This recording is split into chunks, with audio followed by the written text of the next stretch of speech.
long before the roar or the buzz, there was a spark. 20,000 people are filling up the stands right now. An idea that attracted players. It was kind of like the Dirty Dozen. And fans alike. So it was get them in there, entertain the heck out of them, and let's hope the team wins. It was a dream season. Corner kick opportunity, Tobin. One that created moments that would last forever. Goal! It's over! The Carolina Lightnin! This is the story of the Carolina Lightnin.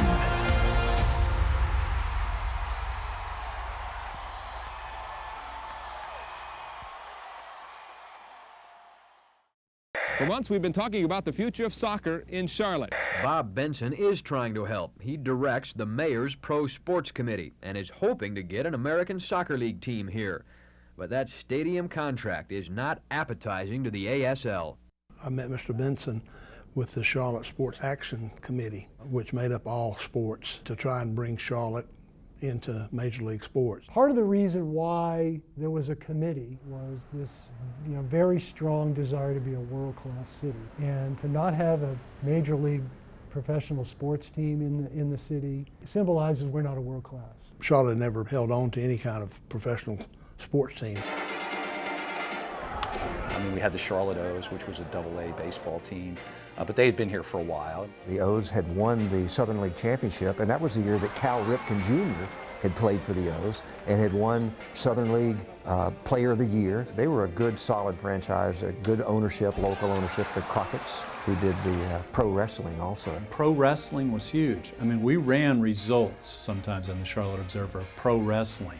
Even though, obviously, you know who's going to win before the match starts. Ric Flair was a big deal at the time.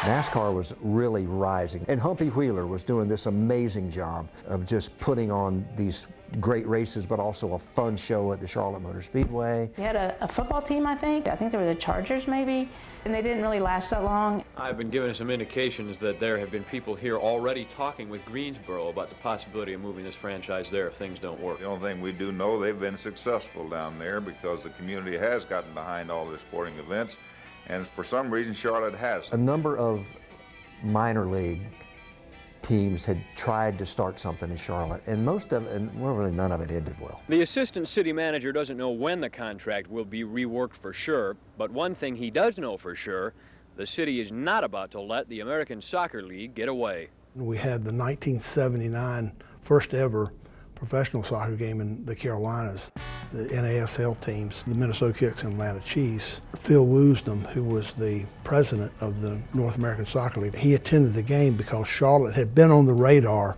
for NASL, and so he wanted to see what it was all about in Charlotte. And Mr. Benson surfaced with Mr. Woosnam at that time, and he got the idea that he'd like to have a professional sports team in Charlotte, and thought soccer would be the good venue for that. He was approached by the American Soccer League, a guy named Rich Melvin, who was director of franchise development for American Soccer League, and they came to terms and bought a franchise. It was Carolina Professional Soccer Limited, because Mr. Benson hadn't picked the name yet, which is also an interesting story. It was a contest in partnership with the Charlotte Observer. They put a little coupon or something in the paper that you could send in. What do you want the name to be? Mike Flanagan. 14, 16 years? 16-year Mike Flanagan from Hickory.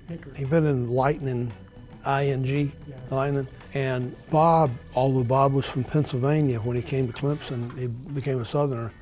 And he wanted a Southern flavor and a Southern pronunciation of the word lightning. And instead of saying the word lightning, it was lightning, apostrophe. And apostrophe. He also designed what we call the Sunburst logo. He did that on a napkin and handed it to us and say, this is what I want it to look like. He was visionary, a great salesman, great marketing person, and he pretty much just sold the game. I was big on soccer when things weren't as enthusiastic as Bob was. And he pushed his message, is Charlotte ready for soccer? And as it turns out, we were. Bringing Rodney Marsh in was a stroke of either great luck or great genius or a little bit of both.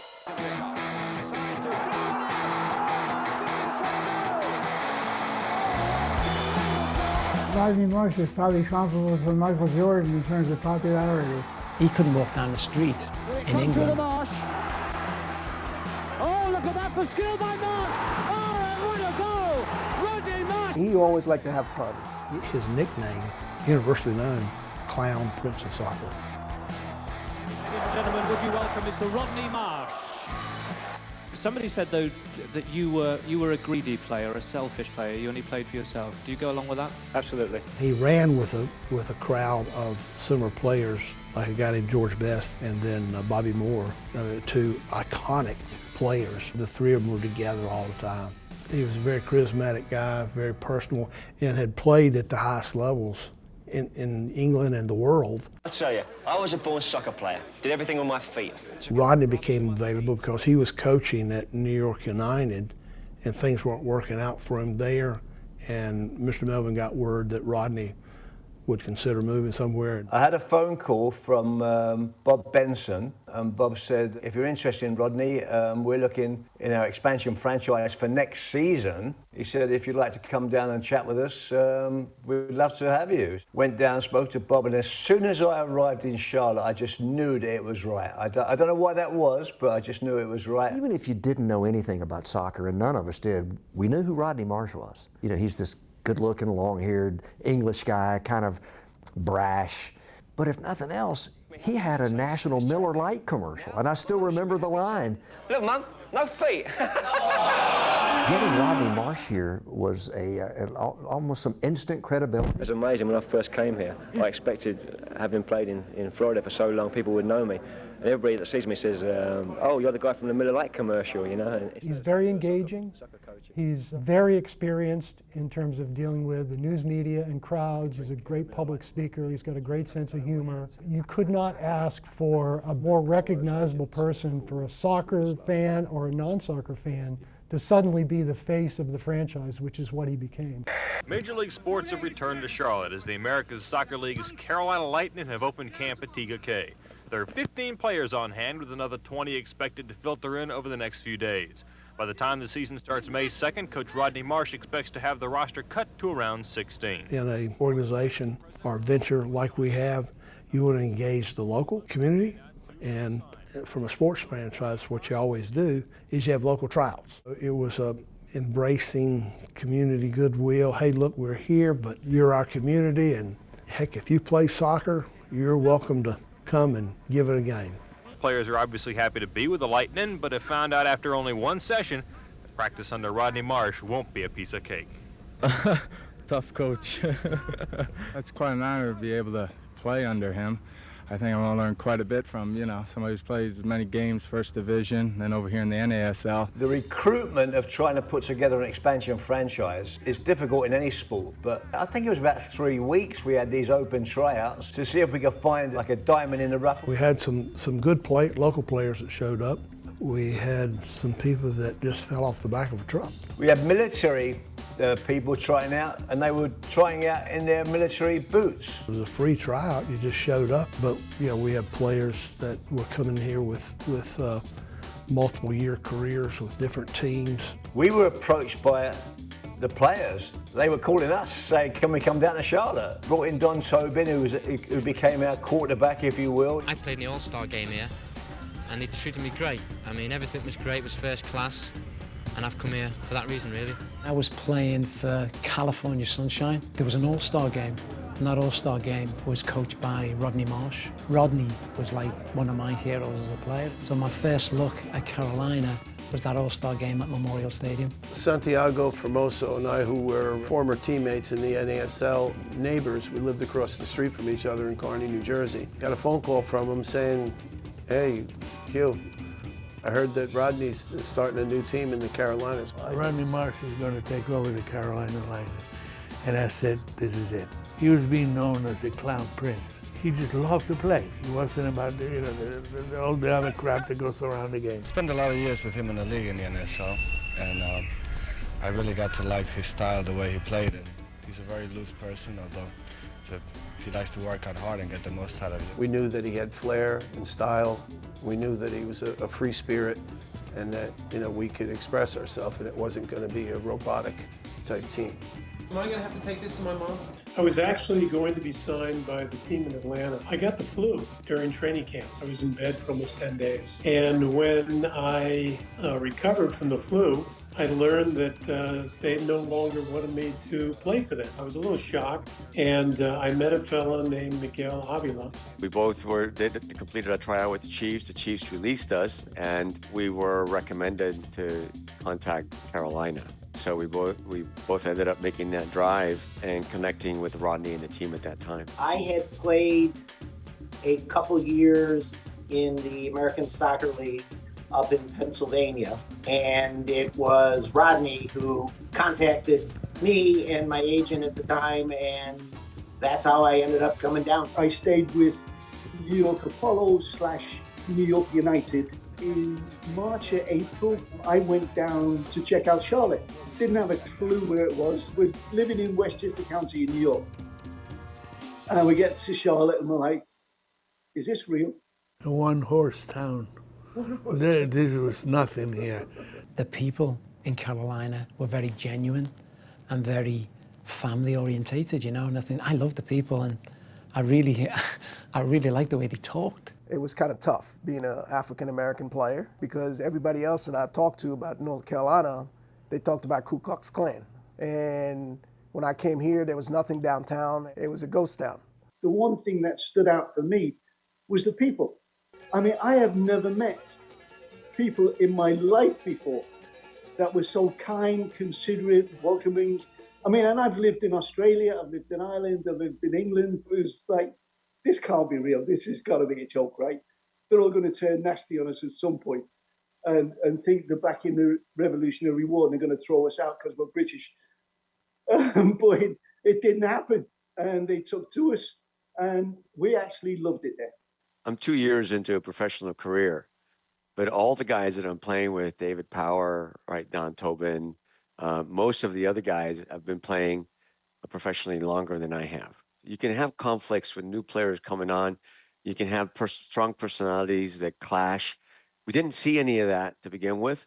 Everybody was really keen on making a great impression and getting a job on the team and getting a starting job. You sort of had this mishmash of players that were coming from all over the place, looking for an opportunity to continue to grow. The owner was professional. The way he talked to us, the way he did things, he took care of us. Everything was first class. To see the pride, the organization, the structure, and the professionalism of the team for us was super impressive. But I think even more so, given that this is a brand new franchise, right, in a brand new city for soccer. And I think we were all excited to be a part of that. All these guys came here at the same time, and they didn't have places to stay, so they all lived in the same apartment complex, right next door to each other. It was circus-like. We were all together, no secrets. We didn't spend time away from each other. And we became very, very close. You know, you get to like each other and you fight for each other. And you do everything together. I mean, it started a new sport. We played tennis with our feet. After training of the day, everybody'd go and do their little thing of an afternoon. But of an evening after dinner, we'd be out on this pedal tennis court, kicking the stuffings out of each other, playing head tennis for probably 2 or 3 hours. Nobody played tennis there because we were all out there playing soccer tennis. All we wanted to do was play and have fun and enjoy each other. There wasn't any jealousy. And our culture was spot on. From that, the competitive spirit within the group was just amazing. Even if you won, you lost, the fights, the arguments, and when it was all said and done, we were all best mates. We were basically an ultimate family. It was kind of like the Dirty Dozen, that they all got on with each other. Sometimes as a coach, you've got to know when to get out of the way. Let the players get on with it. Let the players develop themselves. Let the players sort out who's the the kind of leader and all that sort of stuff. And they did, and it just worked brilliantly. He took a group of soccer mercenaries and made us into a solid unit.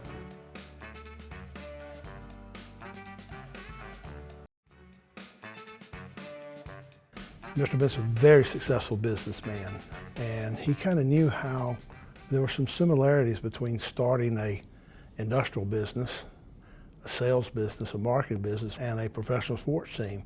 And he knew straight away that it wasn't just the sport, it had to be entertainment as well. Charlotte Magazine did something where they wrote a magazine cover, sell the sizzle. So you had to sell more at that time than just the game. That really helped build the enthusiasm for soccer in Charlotte. Paul Cameron, the local BTV sports guy, and Harold Johnson with WSOC, WCCB I think it was. Those were the three stations, and they all kind of took a shine to us. And just the people, we would, you'd be out somewhere and somebody would say, hey man, they'd recognize you, and it was sort of like playing for the New York Yankees on a very small scale. We were also doing a ton of appearances. We were out in the community, we were at birthday parties, we were kissing babies and shaking hands, and I mean, we were out there. Steve Scott, who was a player, but he also worked in the office, and he was our community relations guy, and so he had us doing all kinds of stuff. We didn't take it for granted. We'd do little camps, or we'd do little things where we'd go to schools or hospitals or whatever it was. They did a really good job of having like camps for kids and just show up at team functions to get them interested in soccer. Everybody wanted to be a Carolina Lightning player. I did get to know several of the Lightning players during that time frame. I got to kick the ball back and forth with Rodney Marsh a couple of times. Us kids, we saw him like, hey, Coach Marsh. And he turned around, I kicked the ball to him, and he kicked the ball back. He's like, hey, young man, don't use your toe. Charlotte was a different city than it is today back then. I mean, it was smaller. These European and Central American, South American folks come into town. They had the accents, they had the long hair, a lot of mullets. And they were cool guys. They were fun to be around, and they were always available. So you could do a story on them, and they were easy to cover. They were fun to cover, and the city embraced them. Well, you got to be realistic about the whole thing. Don't put it in my face, Bill. People can't see me. It wasn't until the very first game, when we had 9,000 people in the stadium, that we thought, wow, this, all the work we've done to build up to this, it's going to be great.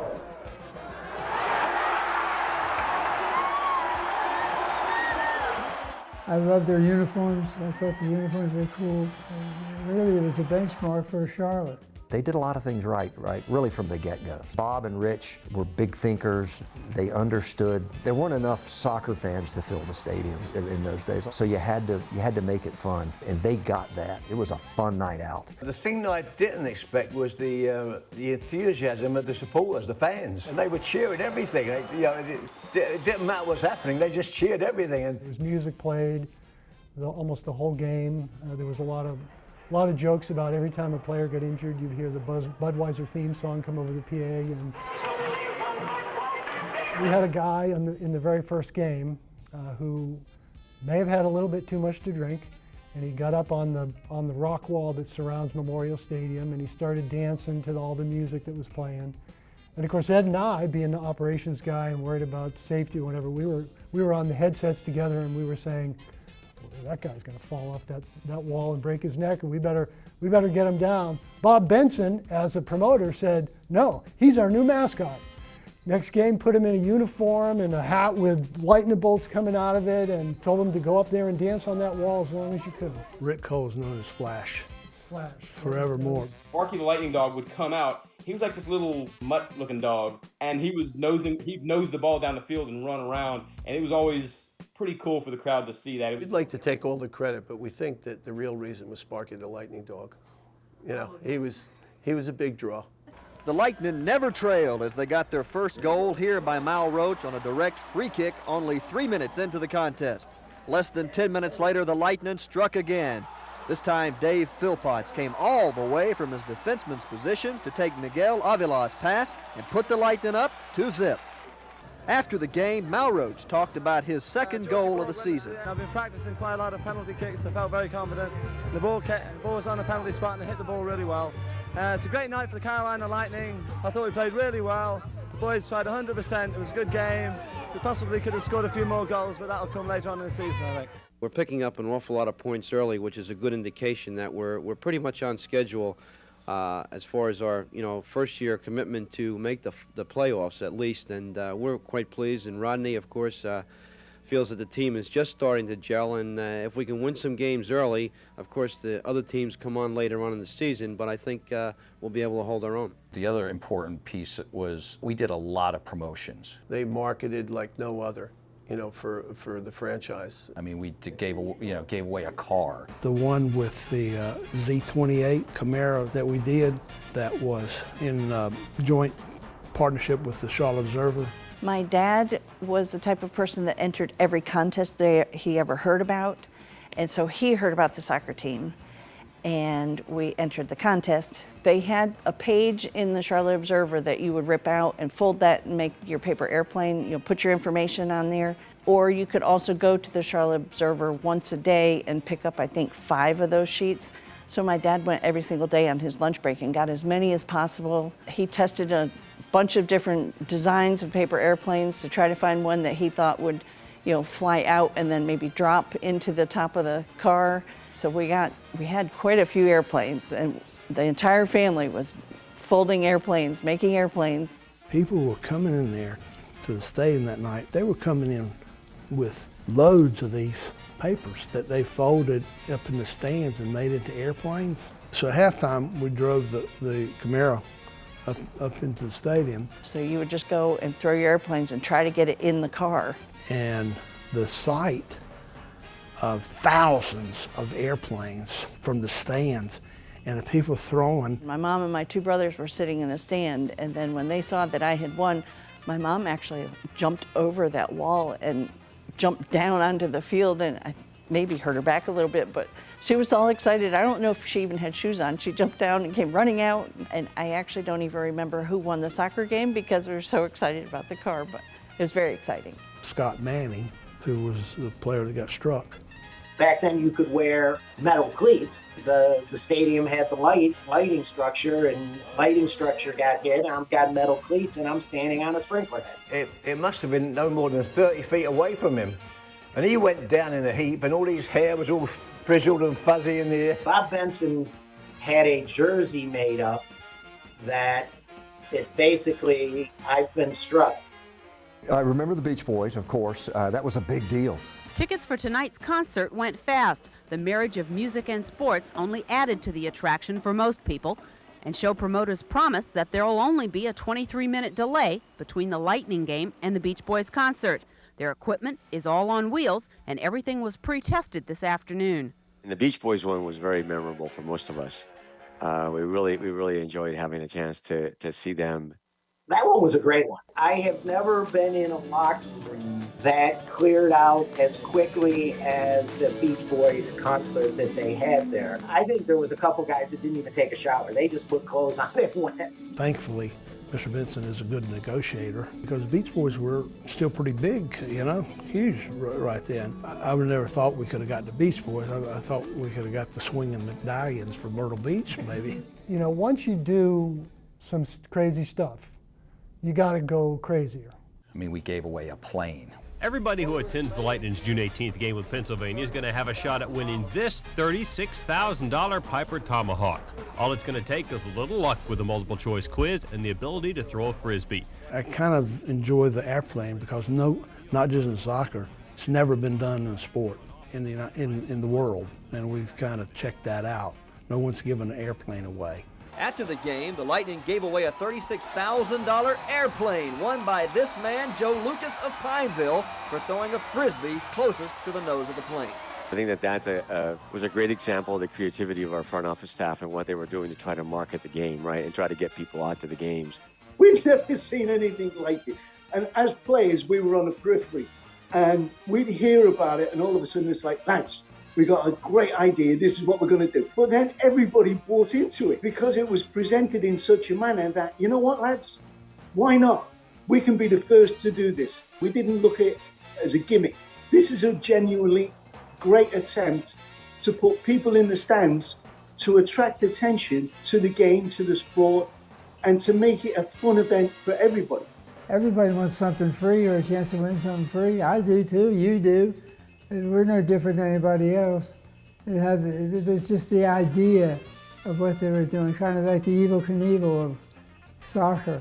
Give them a show, and they'll show. We played those things up really big on the air because they were great for viewership. They also, of course, wound up being really good, I think, for the Lightning. So it was get them in there, entertain the heck out of them, and let's hope the team wins. Fortunately for the Lightning, the first 4 games, they won. The Carolina Lightnin must have felt right at home tonight at Memorial Stadium as the rain drenched fans, field, and players, and lightning, the kind from the sky that is, threatened to suspend play. The New York Eagles kept Lightnin goalkeeper Scott Manning busy all night long, but Manning managed to keep his shutout intact with saves like this one. The Lightnin struck first midway through the opening period. Mal Roach ran over the ball, drawing the defense away, and Charlotte's own Tony Suarez rifled a shot to the back of the net, giving the Lightnin all they needed. We had a run of wins at the beginning of the season that I thought gave us an indication of how good we could be. Then what happens is you start having injuries. We had injuries to key players at the beginning of the season. We had Tony come in. Nobody could have predicted Tony Suarez.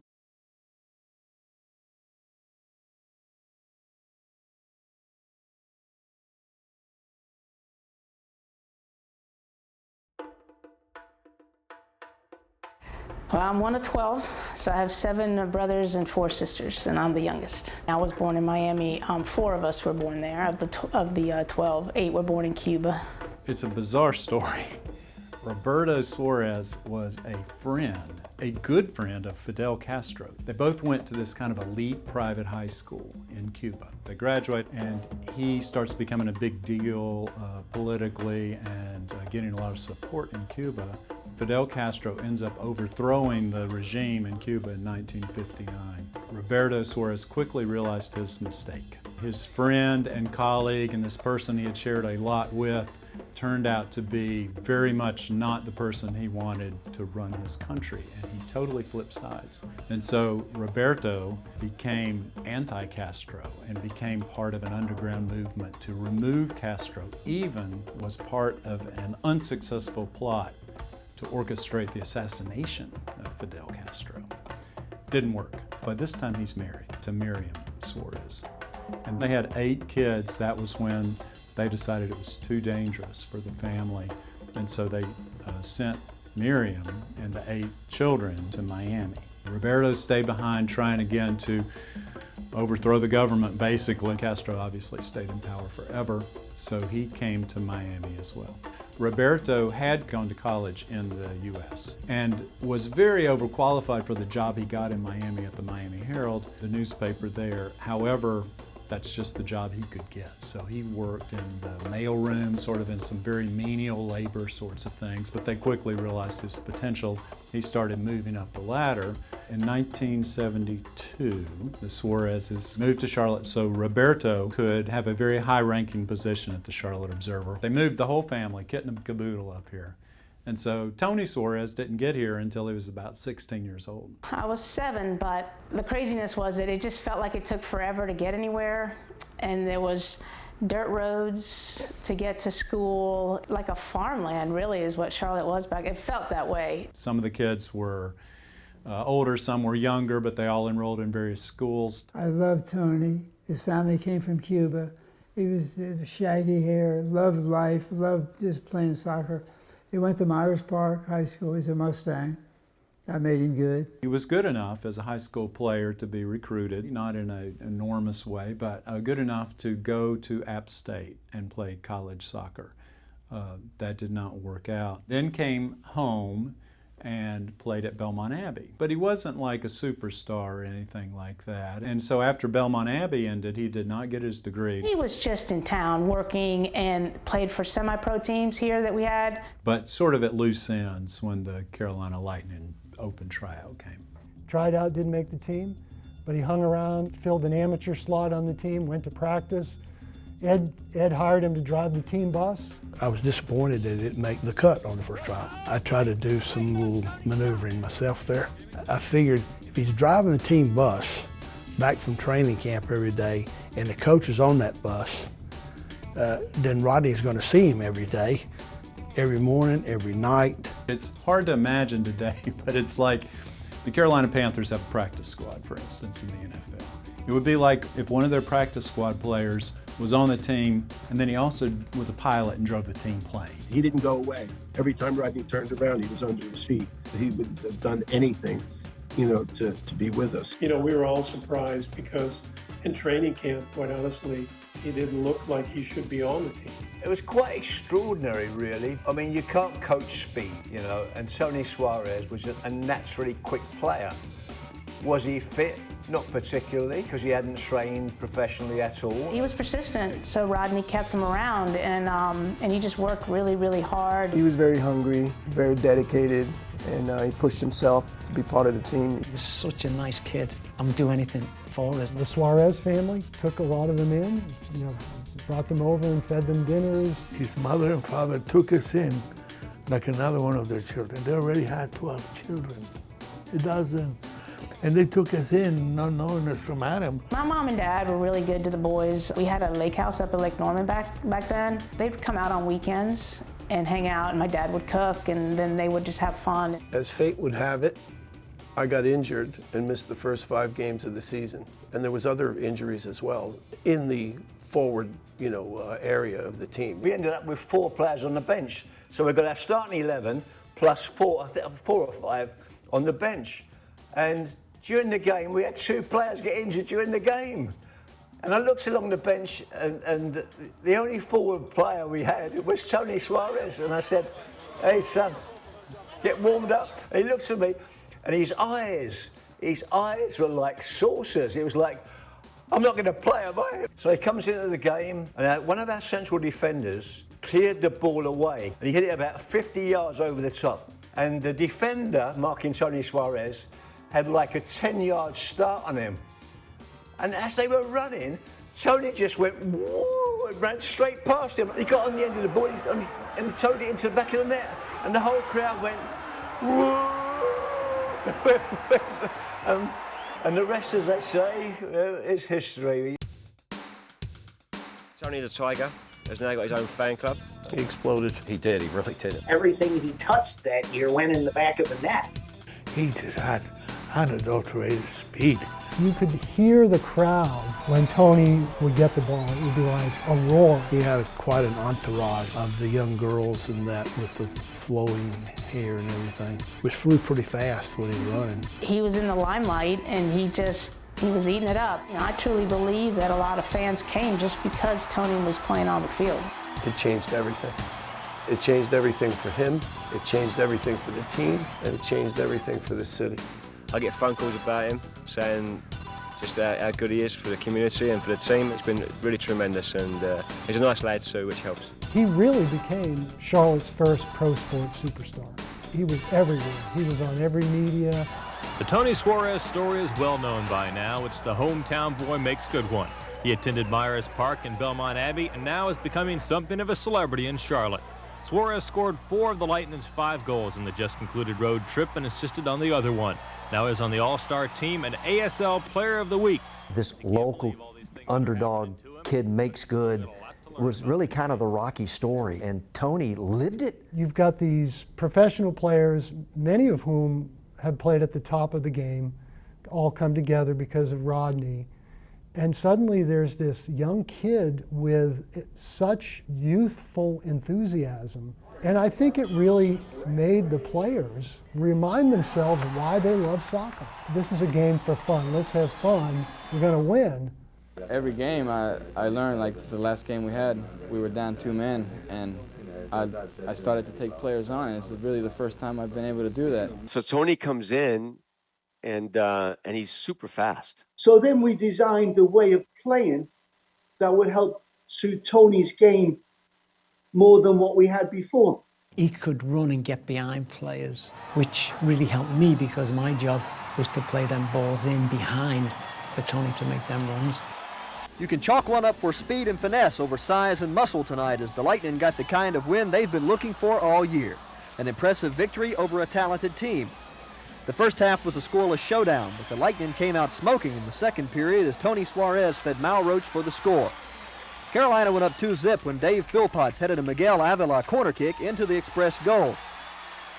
With minutes ticking away, the Lightning added one more goal for good measure. Again, Avila with the assist. This time he feeds Suarez, and Tony left foots it into the back of the net. The Lightning are looking good now and well in the lead in the Freedom Conference. We are 8-4-2 at the halfway stage. If we continue that, we'll be 16-8-4 at the end, which will be playoff material. And if we get to that, then who knows what's going to happen from there. But like any new franchise, it's like a Cinderella for us because we didn't expect to be this good this soon. And hopefully we can maintain it and keep it going. Yeah, we lost some games, but we really, especially towards the second half of the season, we really started to gel as a team. And the other teams may have had and did have better talent, but that was the competitive spirit of the team. There were teams that had more skill than we did, but I don't think there was a team that was even close to the heart that Carolina Lightning team did. And you could see it in a lot of ways. That first year, I can't tell you the number of games that we would win in the last 10, 15, 20 minutes of the game. Rochester and Carolina have had two tough battles already this year, and this one fit right into the series perfectly. Rochester totally dominated the first half, only some luck and some outstanding play by Lightning goalie Scott Manning, who had 4 first-half saves, kept the game scoreless. The attitude we had was we might get a goal down, maybe even 2 goals down, but we always had that belief that we would come back. There was no one who would give you an inch in this team, and I think that's what did it. You know, it clicked perfectly. We knew we had an opportunity to make this thing happen, and everybody was committed to doing that, and there was a quiet confidence on the team. Saturday is the biggest game of our season because if we win against Detroit, we could go all the way. 22 minutes into the first half, Tony Suarez continued his scoring ways. Lightning assist leader Don Tobin hit Suarez with a perfectly placed pass that Tony redirected past express goalkeeper Tad DeLorme. Hugh O'Neill got his second goal of the night off a corner kick. Again, Don Tobin gets the assist. The Lightning face the tough Pennsylvania Stoners this Friday in Memorial Stadium, and Hugh O'Neill says the team is confident. It gives us a good psychological advantage for the playoffs and for the rest of the season.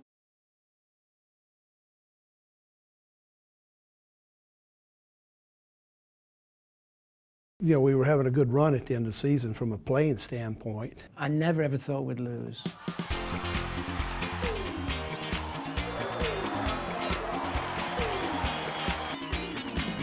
At the end of the season, we were really head and shoulders above a lot of the teams that we were playing.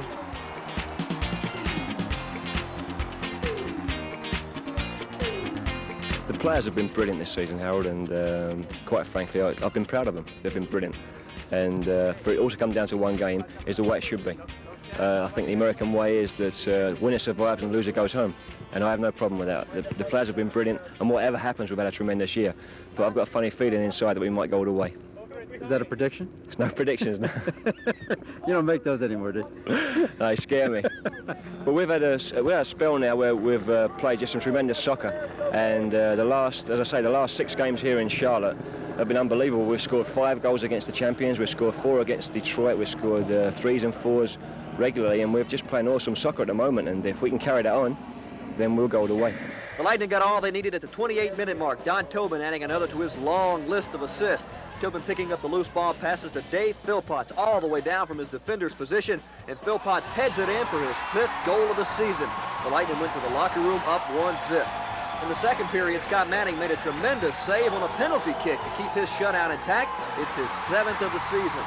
Miguel Avila added 1 more for the Lightning later in the second half, and after the game, he described the goal. I got a ball from Lenny. I touched it once, went inside the fullback and cracked it from about 12 yards out. We went up to Allentown, Pennsylvania, where they played the Stoners. They were the defending champs. We almost don't make it to the final, but we manufacture a goal out of nothing. I get fouled, I put the ball down, and I take off running.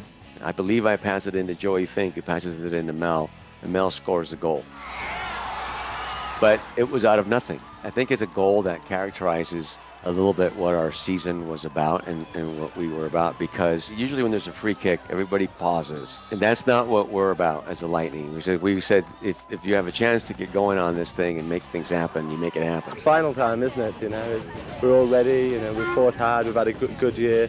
You know, it's been a great club to play for, and we're there in the final. We've got a good chance. This is what it's all about. This is good. It couldn't be greater. We frankly, we're looking to come up here and walk off with a 1-0 win. The Stoners were good enough to come back and put the pressure on us, but our boys came through at the end, and we really want to thank all the players and Rodney for developing a winning tradition in the first year.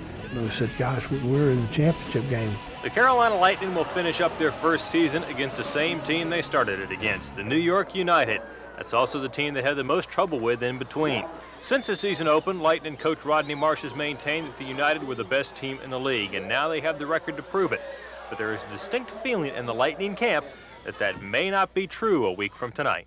The final game was supposed to have been in New York, but the commissioner wanted to switch it to Charlotte because of the support we've had throughout the year. The American Soccer League's Board of Governors felt we were in the best position to bring this game to Charlotte and really make a national event of it. And it will be the first national finals event that's ever been held in Charlotte. They came back and they said, look, we want Charlotte to come off looking really good here. Now Benson will turn his efforts to the other aspect that will make next Friday night a success, getting a big crowd. And I had to stick my neck out a little bit. I did make a commitment to the American Soccer League owners that we would have 10,000 people in there. Now, I can't go out there and hand carry them in, so I'm looking forward to some of my friends in the community telling their friends to come on out and see what this thing's all about, because it's exciting soccer the way Rodney plays it. I think the community really got behind him. I think the newspapers and the TV stations, and we really wanted this to be really successful for the city and for the team. It was a drizzly day, drizzling with rain that day, and we thought, oh, we could get 5,000 or 6,000 tonight, but you know, it's raining and all that. I got to the stadium along with John, and me being responsible for operations, making sure all this stuff comes together and whatever. And I was having people come up to me, players or staff people come up to me and said, "You're not gonna believe the traffic outside. Independence Boulevard, you can't even move out there." Oh my goodness. It was more people than I'd ever seen in my life. We could see them all walking down the road. Eddie Young was running around trying to open different gates. Just get them in the stadium, just taking tickets, take the tickets. I go outside the stadium, there was lines 5 and 6 blocks long at each ticket booth. And the place was packed, like you just couldn't believe it. There wasn't an empty seat, people were standing. You just felt like you were at a humongous stadium, and you weren't. It made you feel good to be part of the Charlotte community at that point. Once we walked out onto the pitch, you looked around the stands and it was absolutely packed to the rafters. And I think all of us walked around and went, God almighty. Coming onto that field with that many people was fantastic. I think there's no feeling like that as a player, to have your home fans support you and to see the Charlotte community come out to watch us. Everything that, as a 10-year-old little boy and you're in the backyard, you know, dreaming of winning championships, that's everything you could hope for. And then what you do is you get goose pimples in over here and goose pimples down here, then the motivation and you know. So yeah, that was special.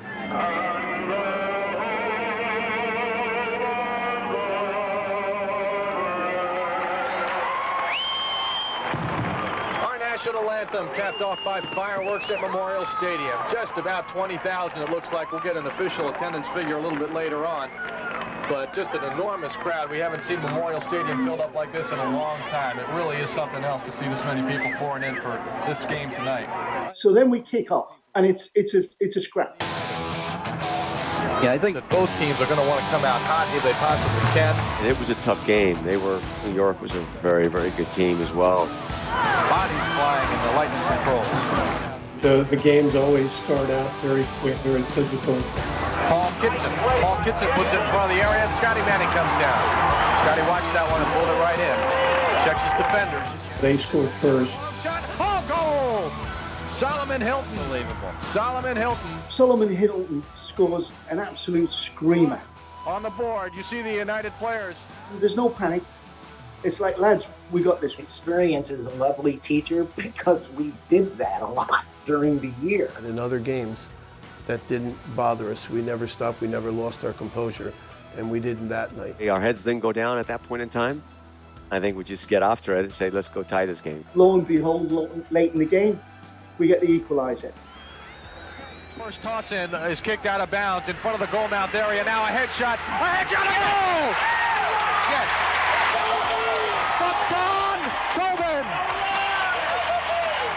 Place went loopy. Everybody went loopy. It was just, it was such, and I remember now, jumping up and down, looking around, everybody's grabbing each other, they can't believe it. 50 to go! From that point of time, everything completely changed. Now it's a different level of belief when you're down and you're able to come back. And then we were going to go into overtime to try to win the game. Carefully setting up this play, knowing that it could be one of the very last good opportunities before the overtime period is over. Tobin addresses the ball, kicks it straight. Oh, Tardesini's got a hand on it. That was put up very, very well. Very, very well. And great save again. And he's been he's been there all evening, just knocking them away. Another corner kick opportunity. Tobin, ahead, goal! Huey O'Neill! We practiced like set pieces every day. We really got into them by set pieces. We trained at this. We had a set piece where I would stand back almost in the shadows on the line, you know, behind the goalkeeper, way out of the way. And then at the last minute, I would sprint into the middle of the box. And it was a set thing. Can we get a comment from you there? About 15,000 fans roaring their approval. Absolutely unreal. Absolutely unreal. I said it was going to come off of a corner kick. We just made the most of that opportunity. Both of our goals came off set plays. And I think there was a tremendous amount of confidence in it because we drilled so much in that area that if we won free kicks, we knew we were going to get something from them. 8 seconds, 7. The ball is in play. The ball is kicked out of bounds by a Lightning player, but it's over. Unbelievable. 2, Unbelievable 1. call. The Carolina Lightnin. When it was 0, the whistle was blown and they launched themselves. The players were trying to hug each other and they, you know, the fans were, it was crazy. It's in my brain of snapshot, and I can see Rodney laughing. I can see Dave Power jumping up and down. It was chaos. You know, I'm running around, I'm like Jim Valvano in 1983, you know, running around on the floor looking for somebody to hug with your camera. I would say it was one delightful mob. Everybody was part of it, and they were part of that team. Everybody in those stands was part of that team. You know, so it was a joyous reunion on the field. It's just been a great season, and everybody did their part, and we have 17 players in the squad, and all 17 players have been a part all year round. It's just a tremendous season. It's been a great performance. We came back. The team has always had a tremendous amount of character. We're 1-0 down with 25 minutes to go, and we won the game 2-1. That's as much character as you would ever want from a soccer team. The season couldn't have been any better. You know, it ended the way it should have ended, and we knew it all along, and we proved it tonight. Although the game is played with the feet, that game was won with a throw-in and 3 headers for the tying goal. And then on the winning goal, you had a corner kick, a header redirected by David, and then it just, I think it just hit me in the head and it went in. Look, Mum, no feet. It was a very exciting game. Both teams played really well. There were lots of shots and lots of great saves by both goalkeepers. Nothing like that had happened in Charlotte, maybe ever. And it was really, really cool. It's tremendous to have been a part of.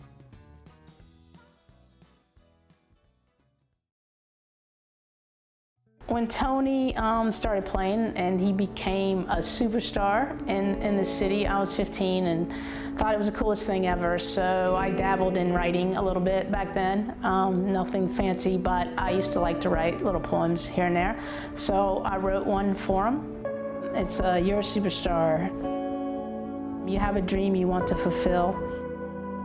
You're at a young age and have a few years still. Life goes on as it had before, yet you start feeling the opening of a door. The tension builds and the pressure gets harder. You want it bad enough so you hang on tighter. Then out of nowhere, it all pays off. The hard work, the pressures, and best of all, the dreaming. You are what you always wanted to be. A superstar. It makes me emotional just thinking about him back then and what he went through. I'm sure it was difficult. You go from being a nobody to all of a sudden being this superstar.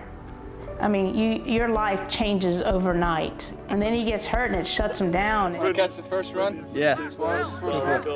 Back then, those sorts of things were the kiss of death. Knee surgery was in such its infancy, and so Tony had knee surgery but he was never quite the same. You know, he fell from grace, so to speak, right? You go from having your dream, and then you get injured a few times and you lose some of your speed, and then there's really no opportunities, and all of a sudden you have to accept the fact that you're not who you were. By the time this team folded, he was just sort of an average player, rather not a star anymore. But I think that definitely made it so that Tony was at loose ends. He was not ready for soccer to be over, but soccer was ready for him to be over with it. In 1992, he got arrested and served time in prison for getting caught up in a big sting ring for selling cocaine. He was not a big player. He didn't make millions of dollars or have a big house, boats, cars, but you know, they arrested probably, I don't know, 20, 30 people in that sting. And for him, because of who he was, it was headline news. At least one of the suspects is even a local celebrity. Police arrested Tony Suarez, a former pro soccer star who used to wear number 18 for the Carolina Lightning soccer team. Suarez was apparently under investigation while working as a disc jockey at Charlotte's Whispers nightclub. He was sentenced to 4 years. He did a little bit less than 2 due to good behavior. He was able to complete his degree at Belmont Abbey, and so then he came out and he still had a ton of life left. We had fun, you know, after he got out. You know, he had a life, and I think he felt like he was a disappointment to us. I just wish he knew that he wasn't, you know, he didn't disappoint us, that we all make mistakes, and then one day you get a phone call, right? It's over. And it was hard. It was hard. He was such a cool dude. And then dying the way he did, it just makes it harder, more difficult, because he was a superstar, and he always will be in my heart, and I never thought he stopped being one, even after the fact. You know, we all miss him because we took him into our apartment. We were roommates because his family originally took us in. And then once he wasn't, signed for the team, he didn't want to stay at home anymore, even though he lived, right in Charlotte. He wanted to be with us. So we took him in. So his mother took us in, we took him in. And they called him Flacco. He always had this lovely grin, and he was always so positive. It was like he had too many teeth for his mouth. Everybody loved Tony. If you just look at the overall picture, I think Tony Suarez was a great American success story, and then he became a great American tragedy. If it could only have stayed the way it was, but fairy tales never stay exactly the way it was. But for that year, for 1981, fairy tale. I think that first year was just magical. It's hard to replace it. The stars aligned, and it was like they call it lightning in a bottle, and it really, really was. Pardon the pun, but lightning strikes once, right? And it struck. And so some of the shine got rubbed off the penny. The team itself was still fairly successful on the field, made the playoffs both years. Derek Smethurst came, Paul Child came. You know, it looked like the ASL is going to be the league of the future for outdoor soccer. Once they found out about the Lightning and how good things were here, they were coming in fast and furious wanting to be part of this. In 1983, a player that is considered to be one of the best 11 in the world of all time came to little old Charlotte. A player whose 15-foot statue stands in front of the National Stadium of England. That turned a lot of heads when a guy named Bobby Moore came to Charlotte. It was the league that didn't survive. It was an interesting phenomenon in the U.S. at the time because the North American Soccer League was very successful. American Soccer League was trying to grow at that time as well, and really within 2 years both leagues were out of operation. The reason is money. The team says it needs a year to regroup, trying to figure out new ways to attract more fans and more sponsorships from big Charlotte companies. In the meantime, Lightning players will be loaned out to other soccer teams. Soccer's growth in America has come in stages. American football didn't just appear. American basketball just didn't appear. There are a lot of leagues in the other sports that came and went, and a lot of teams came and went, It's just part of the maturation, if you will, of professional sports. It's well documented that Mr. Benson's success in the Carolina Lightnin had significant impact on a guy named George Shinn and Jerry Richardson. It cracked the ice for them to say, yeah, we can make this happen. Another legacy is, and you can talk to any of these players that have played on a lot of teams. None of them can believe that we still get together for reunions and anniversaries. It's a fraternity, and I think that fraternity's initiation was in that September night in 1981. It's like a magic pill of some sort. They all talk about Charlotte, North Carolina, and how much they enjoyed being here, which is crazy because they've lived all over the world. I think the most important thing about coming to North Carolina and playing for the Lightning was the community. The fact that, after each game, you were able to come after the game, you meet the players, all the people, all the fans that got onto the field, and it was a community atmosphere. I enjoyed the game, and I enjoyed the people, and I enjoyed the fans. Enjoyed everything about the Carolinas. The most I enjoyed the cooking. I think it was because of the newness of the sport to the town, the team to the town, the players to each other. We had to kind of rely on each other in that community or family. For me, it was like medicine in the sense you couldn't wait to get to training, you couldn't wait to play the game, you couldn't wait to see the boys, you couldn't wait to come out and play head tennis. All them things were like medicine in the sense you were so happy, so happy. Every player on that squad served the purpose, served the role, and we just knitted together as a team. It's a very rare thing. I don't think you see that these days. I mean, a lot of players, they come in, do their training, and they go off. They've got their agents, they've got their cars, they do their own things. There's no real interaction. There's no family dinners, there's no family get-togethers, there's no barbecues that we used to have. There's no real interaction except for on the training ground. And to me, that's a big miss. We just got closer and closer and closer, and we played hard for each other. If one of us got kicked, we all limped. There's not a bad egg on that team, and it's really neat. I get involved with it, and I think it helps me connect to Tony too, staying involved. I love representing for him, and just because I know he's smiling somewhere. I think Charlotte FC's embrace of the Carolina Lightnin, of the history, people watching this will be like, Carolina Lightnin, what's that? And then you tell the story and you're like, are you serious?